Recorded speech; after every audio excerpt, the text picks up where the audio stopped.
ఖుషి ఏం చేస్తున్నావు?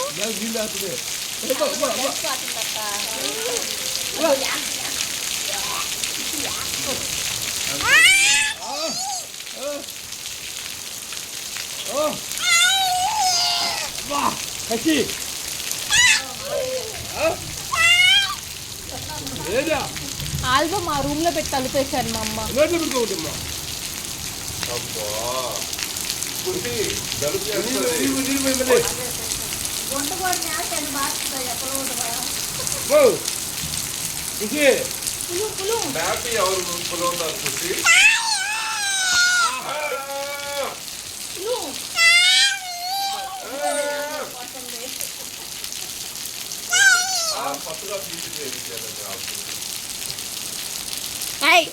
నోట్లో పెట్టుకోకూడదు.